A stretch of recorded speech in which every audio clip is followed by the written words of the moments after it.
இவள் தான் என்னுடைய தாய், இவள் தான் என்னுடைய தந்தை என்கின்ற உணர்வு இருக்கிறது. இது மனித சமுதாயத்தில் இருக்கிறது. எந்த ஊருக்கு வேணா நீங்க போங்க, அங்க பாத்தீங்கன்னாக்க அம்மாவனுடைய போட்டோவை வச்சு இதான் எங்க அம்மான்னு சொல்லிட்டு இருக்கான். அம்மா செத்து போய் physically she is dead, she is no more. 30 ஆண்டுகள் ஆகிவிட்டன. 30 ஆண்டுகளுக்கு பின்னாலும் ஏதோ ஒரு படத்துல அந்த படத்துக்கு உயிர் கிடையாது, அந்த படத்துக்கு அர்த்தமே கிடையாது, அந்த படத்தை காமிச்சு இதான் எங்க அம்மா இதான் எங்க அம்மான்னு காமிச்சுட்டு இருக்கான். அப்படின்னா அது எவ்வளவு ஆழமான உணர்வுகளை விதைச்சிருந்தா அந்த உறவு அவ்வளவு ஆழமா இருக்கும். இது மனித குலத்துக்கு முழுக்க பொதுவானது. ஆனா எங்க ஹிந்து சமுதாயத்துக்கு இருக்கிற பெருமை என்ன தெரியுமா? இந்த உறவுகள் இன்னும் ஆழமா விதிச்சிருக்கும். எப்படி உணர்வுகள் ஆழமா வச்சிருக்கோம்னா, அடே உன்னை 10 மாதம் சுமந்து பெற்றெடுத்தாலே தாய், அவள் மட்டும் உனக்கு அம்மா இல்ல. உனக்கு அந்த தாய்ப்பாலுக்கு நிகரான தன்பாலை கொடுத்து வளர்த்ததை பசு, அது உன்னுடைய தாய். இது உலகத்துல வேற எங்கேயும் சொல்லல, நம்ம நாட்டுல மட்டும்தான் சொல்லி கொடுத்திருக்கோம். அப்படின்னா மாடெல்லாம் நமக்கு அம்மாவா? மாடெல்லாம் எனக்கு அம்மாவா? மாட்டை நான் கோமாதான் சொல்றேன். மற்ற ஊருக்காரன் கவுன்னு just like that he treats as an animal.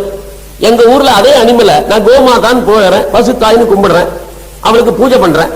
ஏன் பூஜை பண்றேன்? இந்த பூஜை பண்ணுவது பகுத்தறிவில் இடம் கிடையாது. மாடுன்னு எனக்கு தெரியாத, அது மாடுங்கிறது எனக்கு தெரியல. என் கண் பார்வைக்கு மாடா இல்ல. ஏன் மாடா இல்ல? ஏனென்றால் என்னுடைய உள்ளத்தில் இருக்கிற உணர்வுகள் எப்படி என்றால், தன் தாய்ப்பாலுக்கு நிகரான தன்பாலை கொடுத்து வளர்த்திருக்கிறது. தாய்ப்பால் இல்லாமல் என் தாய் கஷ்டப்பட்ட போது தாய்ப்பாலுக்கு நிகரான தன்பாலை கொடுத்து வளர்த்திருக்கிறது. எனக்கு மட்டுமில்ல, எங்க அம்மாவுக்கு இதாண்ட பால் கொடுத்தது. எங்க அம்மாவுக்கு தாய்ப்பால் இல்லாத போது இந்த பால் தான் குடிச்சு வளர்த்திருக்கா. ஆகவே எங்க அம்மாவுக்கே பால் கொடுத்திருக்கு, எனக்கு பால் கொடுத்திருக்கு. ஆகவே தாய்ப்பால் கொடுத்தவள் தாய். ஆகவே அப்படிப்பட்டவளை தாயாக பார்க்க வேண்டும் என்ற மனோபாவம் இன்னும் ஒரு படி அது மேல போச்சு, இன்னும் ஒரு படி விரிஞ்சு போச்சு. அது என்னன்னு கேட்டா, இந்த உலகத்தில் எல்லா ஊர்களிலும் நதிகள் ஓடுகின்றன. நதிகள் என்று சொன்னாலே வளத்திற்காகத்தான் இருக்கிறது, நீர்ப்பாசனத்திற்காகத்தான் இருக்கிறது. இது எந்த புத்தி கிட்டவனுக்கும் தெரியும். இது ஒன்றும் பெரிய விஷயமே இல்லை, எங்களுக்கும் தெரியும். அது நதிங்கிறது ஆப்டாலிஸ் நீர்ப்பாசனத்துக்கு உள்ளது.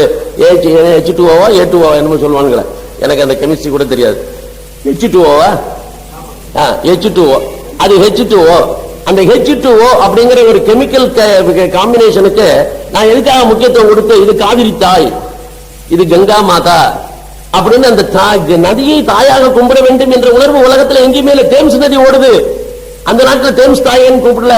நைல் நதி ஓடுது, நைல் தாயன்னு ஒருத்தனும் கூப்பிடல. எங்க ஊர்ல கங்கை ஓடுகிறாள், கங்கா தாயன்னு சொல்லுகிறோம், கங்கா மாதாக்கு ஜெய் அப்படின்னு சொல்றோம். அது மட்டும் இல்ல, காவிரி தாய்ங்கிறான். எங்க இருந்து வந்துச்சு concept? லேடியா? she is not a lady. அது ஒரு ஜடப்பொருள். அப்படி இருக்கிற போது அதுக்கு என்ன H2Oன்னு சொல்லு, அதுக்கு மேல அதுக்கு என்னடா முக்கியத்துவம்?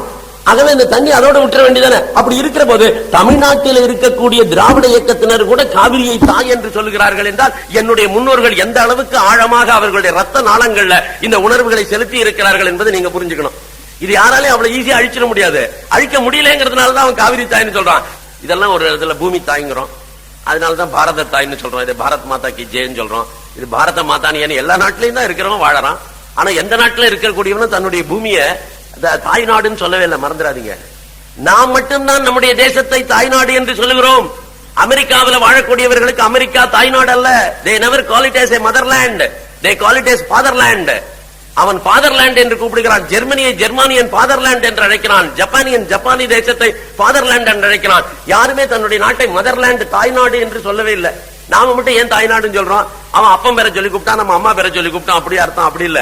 அவன் அந்த நாட்டை பார்க்கிற போது எப்படி பார்க்கிறான் என்றால், my father lived in this land, my grandfather lived in this land, my great grandfather lived in this land. எங்க அப்பா வாழ்ந்த பூமி, எங்க அப்பாவுக்கு அப்பா பாட்டனார் வாழ்ந்த பூமி, முப்பாட்டனார்கள் வாழ்ந்த பூமி, அதனால இது ஃபாதர்லேண்ட். நான் இதை தாய்நாடுன்னு சொல்ற போது எங்க அம்மா வாழ்ந்த பூமி, எங்க அம்மாவுக்கு அம்மா வாழ்ந்த பூமி, முப்பாட்டியர்லாம் வாழ்ந்த பூமி, அதனால இது தாய்நாடு இல்லை. எனக்கு இந்த பூமியையே தாயா பார்க்கிறேன். அவனுக்கு அந்த பூமியை தாயா பார்க்கிற மனோபாவம் கிடையாது.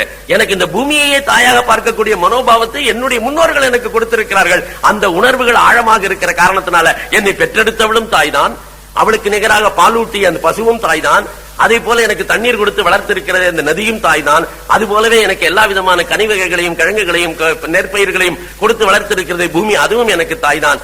இதை விட இன்னும் ஒரு படி மேல போய், இந்த திராவிட இயக்கம் ஆட்சிக்கு வந்தவொடனே என்ன பண்ணா, திடீர்னு ஒரு நாளைக்கு கடவுள் வாழ்த்து கிடையாதுட்டான்.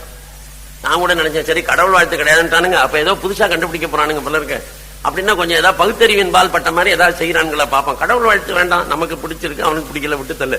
ஆனா இப்ப என்ன செய்ய போறானுங்க ஸ்கூல்ல எல்லாம் பார்த்தேன், எங்கெல்லாம் இந்த பிரேயர்ங்கிற முறையில கடவுள் வாழ்த்து பாடிட்டு இருந்தாங்களோ இனிமேல் அந்த இடத்துல எல்லாம் தமிழ் தாய் வாழ்த்துட்டான். எல்லா இடத்துக்கும் தமிழ் தாய் ரெக்கார்டு ஒண்ணு போட்டான்.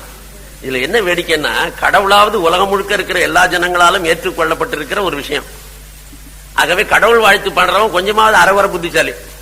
என்கிட்ட உலகம் முழுக்க எல்லாரும் ஏதோ ஒரு வடிவத்துல கடவுளை ஏத்துட்டு இருக்கானுங்க. அதனால கடவுள் வாழ்த்துன்னு ஒண்ணு செய்யறது உலகமே ஒப்புக்கொள்ளும். உலகத்துல எல்லாருமே அறிவாளர்கள் ஏற்றுட்டு இருக்கானுங்க. ஆனா இந்த மொழியை தாயாக பார்க்கிற மனோபாவம் உலகத்துல எங்கேயுமே கிடையாது. ஜெர்மானியர்கள்லாம் ஜெர்மன் தாயன்னு கலக அழறானா? ஜெர்மானிய மொழி பேசுறவன்லாம் ஆங்கில தாயை, இவள் தான் இங்கிலீஷ் தாய், இங்கிலீஷ் மதர் அப்படின்னு சொல்லி இங்கிலீஷ் லாங்குவேஜ் எல்லாம் சொல்றான். ஒருத்தனும் சொல்றது இல்லையா? அவன் யாராவது மில்டன் தான் அவளுடைய கைகள், ஷேக்ஸ்பியர் தான் அவளுடைய கண்கள், அப்படி இப்படின்னு அந்த வர்ணிக்கிறானா? இந்த ஊர்ல இருக்கிறவன் வர்ணிக்கிறான். சிலப்பதிகாரம் தான் அவள் காலில் அணிந்திருக்கிற சிலம்பு, வளையாபதி தான் அவள் கையில் போட்டிருக்கிற வளையல்கள். இவன் சொல்றானா இல்லையா? நம்ம ஊர்ல வளையாபதிக்கு ஒரு விளக்கம், சிலப்பதிகாரத்துக்கு ஒரு விளக்கம், அப்படி கம்பராமாயணத்துக்கு ஒரு விளக்கம், எல்லாத்தையும் விளக்கம் போட்டு இந்த தமிழ் தாய் இப்படி ஒரு வடிவம் கொடுத்து தமிழ் தாய் வாழ்த்து, தமிழ் தாய்க்கு ஒரு சிலை, தமிழ் தாய்க்கு எல்லா விதமானதான். அப்படி உண்மையிலேயே ஒரு லாங்குவேஜ் ஒரு பொம்பளையா? லாங்குவேஜ்ங்கிறது ஒரு பெண்ணா? லாங்குவேஜை பெண்ணாக உருவகப்படுத்துகிறாய் என்றால் என்ன அர்த்தம்? பகுத்தறிவுல இடம் இல்ல, உணர்வுல தான் இடம் இருக்கு. எதனால் அந்த உணர்வில் இடம் இல்ல? ஜெர்மன் பேசுகிறவன், ஜெர்மானிய மொழியை தாய்மொழியாக கொண்டு இருக்கிற ஒருவன் ஜெர்மன் மொழியை தாயாக பார்க்கவில்லை. ஜெர்மன் தாயை நம்ம அட்ரஸ் பண்ணல, இங்கிலீஷ் தாயை நம்ம அட்ரஸ் பண்ணல, ஜப்பான் தாயை நம்ம அட்ரஸ் பண்ணல, நாம அட்ரஸ் பண்றோம். ஏன் அட்ரஸ் பண்றோம் எனக்காக யோசிச்சு பார்த்திருக்கீங்களா? இந்த தமிழ் தாய் வாழ்த்து எங்க இருந்து வந்து தெரியுமா? என்னுடைய லலிதா சஹஸ்ரநாமத்துல இந்த அம்மாளை பார்த்து சொல்லுகிற போது பாஷா ரூபிணின்னு ஒரு வார்த்தை இருக்கு அம்பாளுக்கு. அம்மா, இந்த உலகத்துல ஏதாவது ஒரு மொழி என்பதாக ஏதாவது ஒண்ணு வந்ததுன்னாக்க அந்த எழுத்துக்கள் எல்லாமே நீதானேம்மா, அந்த மொழிகள் எல்லாமே நீதானே தாயே. ஆகவே உன்னையன்றி உலகத்துல ஏது மொழி? ஆகவே மொழி என்பதாக ஒரு குழந்தை வாயை திறந்து ஏதாவது பேசிட்டுனா அது எந்த மொழியில பேசினாலும், உலகத்தினுடைய எந்த மூலையில பேசினாலும், எந்த காலகட்டத்தில் பேசினாலும் அது அம்மா உன்னுடைய அருள். அதனால அம்பாளுக்கு லலிதா சஹஸ்ரநாமத்துல பாஷா ரூபிணினே ஒண்ணு. அது மட்டும் இல்ல, இந்த மாதிருகா அக்ஷரங்கள் என்பதாக சொல்லி எத்தனை அக்ஷரங்கள் இருக்கோ அந்த அக்ஷரங்களுடைய வடிவத்துல தான் அம்பிகையே இருக்கிறாள் என்பதாக நம்முடைய கற்பனை. அதனாலதான் நம்ம ஊர்ல எல்லா மொழிகளும், தெலுங்கு நமக்கு தாய், ஜெர்மன் நமக்கு தாய், ஜப்பானிய மொழி நமக்கு தாய். ஏன் தாய்? ஏனென்றால் அதை மாற்று வடிவத்தில் பகவான் அம்பாளா பாக்கிறேனா? எப்படிப்பட்ட அம்பாளா பாக்கிறேன்? வாக்தேவியா பாக்கிறேன், பாஷா ரூபிணியா பார்க்கிறேன். அதனால அது தாய். அது செய்யக்கூடியது இந்து உள்ள ஒன்று தான், வேற எவனுக்கும் கிடையாது. அப்படி இந்து உள்ளத்தை, இந்து உணர்வை ஏற்றுக்கொள்ளவில்லை என்றால் எதற்காக திராவிட இயக்கத்தவர்கள் தமிழ் தாய்ன்னு சொல்றாங்க? இந்த தமிழ் தாய்க்கு ஒரு பாட்டு இருக்கு, தமிழ் தாய் வாழ்த்துங்கிற பேர்ல ஒரு பாடல் எழுதியிருக்கான். இந்த பாடல் உண்மையிலே மனோன்மணியம் சுந்தரம் பிள்ளை எழுதினது.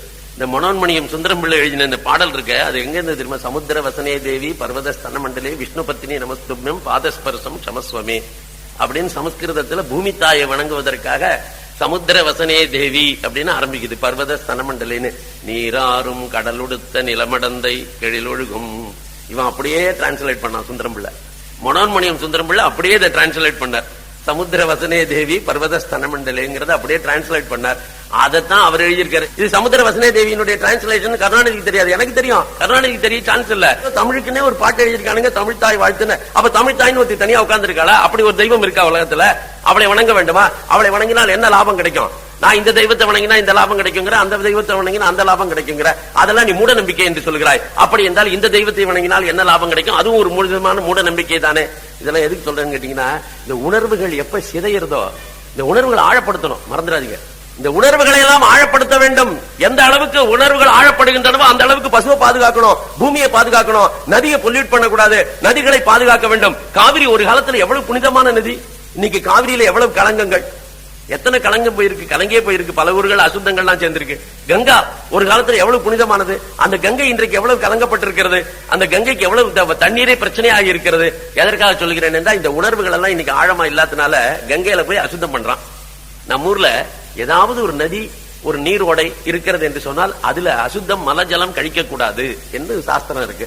இது எல்லா இடத்துலயும் சொல்லியிருக்கோம். இது பேசிக் டிக்டேட். நம்ம ஊர்ல பிறக்கிற குழந்தைக்கு தாயை பழித்தாலும் தண்ணீரை பழிக்காது அப்படின்னு ஒரு பழமொழியே சொல்லி கொடுத்திருக்கோம். தாயை பழித்தாலும் தண்ணீரை பழிக்காதுன்னு.